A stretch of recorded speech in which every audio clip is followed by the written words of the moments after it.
సగంలోనే వెళ్ళిపోయారు. ఆయన మొత్తం బడ్జెట్ విని అప్పుడు మాట్లాడాలి, బడ్జెట్ గురించి అవగాహన లేకుండా మాట్లాడుతున్నారు అని చెప్పేసి కౌంటర్ వేయడం జరిగింది. అండ్ ఇలా మధ్యలో వచ్చి సగంలోనే వెళ్ళిపోయే లెక్క అయితే అసలు రావడం ఎందుకు అని చెప్పేసి కూడా కాంగ్రెస్ నేతలు ఆరోపణలు చేశారు. చూస్తే బడ్జెట్ లో తెలంగాణ ప్రభుత్వం రైతుల్ని వంచిందన్నారు మాజీ సీఎం కేసీఆర్. వృత్తి కార్మికుల్ని వంచిందని, అంతా trash, gas, is to one colour మాదిరిగా చెప్పారని కేసీఆర్ ఎద్దేవా చేశారు. ఓ కథ చెప్పినట్లు ఉందని, పారిశ్రామిక పాలసీ లేదు, ఐటీ పాలసీ లేదు, పేదలకు సంబంధించి ఓ సర్కారుకు ఓ పాలసీ అంటూ లేదని విమర్శించారు. ఇది పేదల బడ్జెట్, రైతు బడ్జెట్ కాదన్న కేసీఆర్ ఎవరి బడ్జెట్ అనేది విశ్లేషణల్లో తెలుస్తుందన్నారు. అంతేకాకుండా భవిష్యత్తులో దీన్ని చీల్చి చెండాడుతామని కేసీఆర్ ధ్వజమెత్తారు. అంకెలను ఒత్తి పలకడం తప్ప ఆర్థిక మంత్రి కొత్తగా చెప్పిందేమీ లేదన్నారు. ఇక శాసనసభలో బడ్జెట్ ప్రవేశపెట్టిన సందర్భంగా నిన్న ఆయన అసెంబ్లీకి వచ్చారు. బడ్జెట్ ప్రసంగం 12 గంటల 2 నిమిషాలకు ప్రారంభం కాగా 25 మంది పార్టీ ఎమ్మెల్యేలతో కలిసి 12 గంటల 4 నిమిషాల సమయంలో ఆయన సభలోకి అడుగుపెట్టారు. బడ్జెట్ ప్రసంగం 1 గంట 50 నిమిషాలకు ముగియగా దానికంటే 2 నిమిషాల ముందు బయటకు వెళ్లిపోయారు.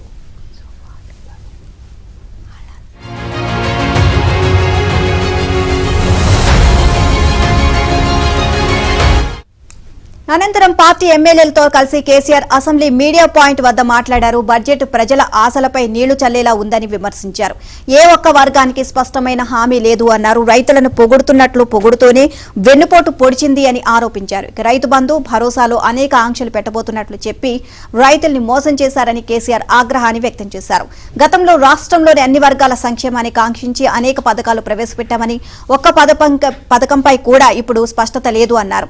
యాదవులకు గొర్రెల పంపకం పథకం మూసివేసినట్లు అర్థమవుతుంది అన్నారు. దళిత బంధు పథకం ప్రస్తావన లేదని చెప్పారు. దళిత సమాజంపై నిర్లక్ష్యానికి ఇంతకంటే మరో నిదర్శనం అవసరం లేదు అని మండిపడ్డారు. మత్స్యకారులకు మాత్రమే కాదు, ఎవరికీ చెప్పుకోదగ్గ భరోసా లేదు అని దుయ్యబట్టారు. ఒక్క కొత్త సంక్షేమ పథకం లేదని, మహిళల పథకాలపైన స్పష్టత లేదు అని విమర్శించారు. దురదృష్టం ఏమిటంటే ప్రభుత్వం ఏర్పడ్డ తర్వాత 6 నెలలు సమయం ఇవ్వాలి అనుకున్నామన్న కేసీఆర్ రాష్ట్రంలో వ్యవసాయ స్థిరీకరణకు 2 దఫాలు రైతు బంధు ఇచ్చామని, వీరు ఎగ్గొడతామంటున్నారు అని ఆగ్రహాన్ని వ్యక్తం చేశారు. రైతులకు ఇచ్చిన డబ్బులను దుర్వినియోగం చేసినట్లు దురదృష్టకరమైన వ్యాఖ్యలు చేశారని విమర్శనాస్త్రాలు సంధించారు. ఇది రైతు శత్రు ప్రభుత్వం అని మండిపడ్డారు. ధాన్యాన్ని కొనుగోలు చేయలేదని, విద్యుత్, నీరు సరఫరా చేయడం లేదని, చాలా ఇబ్బందులు పెడుతున్నారు అని ఆరోపించారు. రైతు బంధు, రైతు భరోసా ఎప్పుడు ఇస్తారు అని అడిగితే కనీసం సమాధానం చెప్పడం లేదు అని విమర్శించారు. మీడియా కేసీఆర్ పలు అంశాలపై ప్రశ్నించేందుకు ప్రయత్నించగా తాను చెప్పాలనుకున్నది చెప్పి వెళ్లిపోయారు.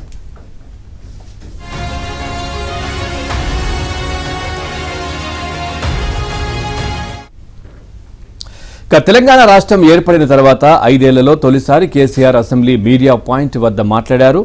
9.5 ఏళ్లు సీఎం హోదాలో ఉన్న ఆయన మీడియా పాయింట్ వద్ద మాట్లాడే సందర్భం రాలేదు.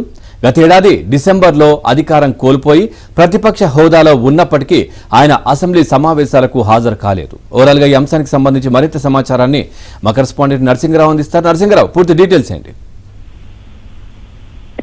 మీరు చెప్పినట్లు ప్రధాన ప్రతిపక్ష నేతగా తొలిసారి ఆయన అసెంబ్లీకి హాజరయ్యారు. నిజానికి కాంగ్రెస్ ప్రభుత్వం వచ్చి ఎన్నికల్లో బీఆర్ఎస్ పార్టీ ఓడిపోయిన తర్వాత ఆయన అసెంబ్లీకి రాలేదు.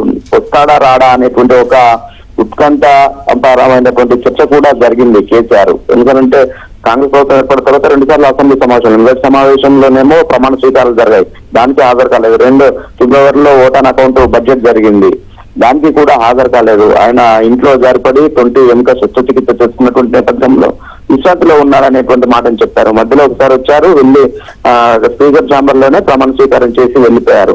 సో ఈసారి కూడా వస్తాడా రానేటువంటి దానికి నిన్న నైతే తెరదించారు. అయితే నిన్న 1 రోజు మాత్రమే వచ్చారు. మరి ఈ మిగిలిన రోజులకు వస్తారా రానేటువంటిది మాత్రము చేయాల్సి ఉంది. పార్టీ వర్గాల నుంచి అందుతున్నటువంటి సమాచారం మేరకైతే రాకపోవచ్చు అనేటువంటిదే తెలుస్తా ఉంది. సో నిన్న వచ్చినటువంటి నేపథ్యంలో నేరుగా వచ్చారు. మొదటిసారిగా ఆయనకు ఔటర్ లాబీలో కేటాయించినటువంటి ఛాంబర్ లో కూర్చున్నారు. అక్కడి నుంచి అసెంబ్లీకి వెళ్లారు. బడ్జెట్ ప్రసంగం ఇంకా ముగుస్తుందన్న 2 నిమిషాల ముందే బయటకు వచ్చారు. ఇక అందరు పార్టీ ఎమ్మెల్యేలు ఆయన ఇంటికి వెళ్తారో ఏమో అని చెప్పి పెండాఫ్ ఇవ్వడం కోసం ఆయన వెంట నడిచి వచ్చారు. అనూహ్యంగా ఆ ఎంట్రన్స్ నుండి బయటకు వచ్చిన తర్వాత పార్టీ ఎమ్మెల్యేలను మీడియా పాయింట్ ఎక్కడ అని చెప్పి అడిగారు. సో మీడియా పాయింట్ అక్కడ దూరంగా ఉంటుంది అని అంటే అటు వెళ్దామంటూ వెళ్లారు. అంటే అప్పటి వరకు కూడా పార్టీ ఎమ్మెల్యేలకు మీడియాతో మాట్లాడతారనేటువంటి విషయం తెలియదు. నేరుగా ప్రధాన ప్రతిపక్ష నేతగా మొదటిసారిగా మీడియా పాయింట్కి వచ్చి స్వయంగా ఆయన నిల్చొని మరి ప్రసంగించారు బడ్జెట్ పైన. ఈ సందర్భంగా ఆయన ప్రభుత్వం పైన బడ్జెట్ పైన అయితే తీవ్ర అసంతృప్తిని ఆగ్రహాన్ని వ్యక్తం చేశారు. ఏ వర్గాలకి కూడా ఈ బడ్జెట్ న్యాయం చేయలేదు, అన్ని వర్గాలని మోసం చేసింది అని చెప్పి తీవ్రంగా విమర్శించారు. ఇదొక ఈస్ట్ మన్ కలర్ లో చేసినటువంటి సినిమా లాగా ఉంది, ఒక స్టోరీ టెల్లింగ్ లాగా ఉందంటూ ఘాటైనటువంటి విమర్శలను బడ్జెట్ పైన చేశారు. తాము తీసుకొచ్చినటువంటి ఈ గొర్రెల పంపిణీ పథకం కావచ్చు, అదేవిధంగా దళిత బంధు పథకం కావచ్చు, వాటి ప్రస్తావనే లేదు అని చెప్పి విమర్శలు చేశారు. సో ఈ బడ్జెట్ పైన అన్ని వర్గాల్ని మోసం చేసే విధంగా ఉన్నటువంటి బడ్జెట్ పైన తాము రాబోయేటువంటి రోజుల్లో ప్రభుత్వాన్ని చీల్చి చెందాడుతామనేటువంటి మాటని విమర్శల్ని ప్రభుత్వం పైన కేసీఆర్ చేశారు. సో ఈ నేపథ్యంలో ప్రస్తుతం కేసీఆర్ చేసినటువంటి దానిపైన ప్రభుత్వం కూడా తీవ్రంగా విమర్శలు చేస్తా ఉంది. ప్రభుత్వ వర్గాలు మొన్న కేంద్ర ప్రభుత్వం ప్రవేశపెట్టినటువంటి బడ్జెట్ పైన తీర్మానం చేసేందుకు తెలంగాణకి తీవ్రమైనటువంటి అన్యాయం జరిగింది, దానిపైన తీర్మానం చేసేందుకు ప్రభుత్వం ప్రవేశపెడితే దానిపైన మాత్రం మాట్లాడడానికి కేసీఆర్ రాలేదు, కానీ తెలంగాణ బడ్జెట్ పైన మాత్రం విమర్శలు చేస్తా ఉన్నారు. సో ఇది బీజేపీ మద్దతుగా వచ్చినట్లుగా ఉందనేటువంటి ఒక విమర్శలను అయితే అటు అధికార పక్షం వైపు నుంచి చేస్తా ఉన్నారు. సో మొత్తానికి ఇప్పుడు కేసీఆర్ చేసినటువంటి విమర్శలపైన కేసీఆర్ రావడము, ఏకంగా మీడియా పాయింట్ కి వెళ్లి ఆయన నిల్చొని మాట్లాడడము, ప్రభుత్వం పైన విమర్శలు చేయడము, వీటన్నింటిపైన అయితే ఇప్పుడు ఆటగా చర్చ జరుగుతా ఉంది.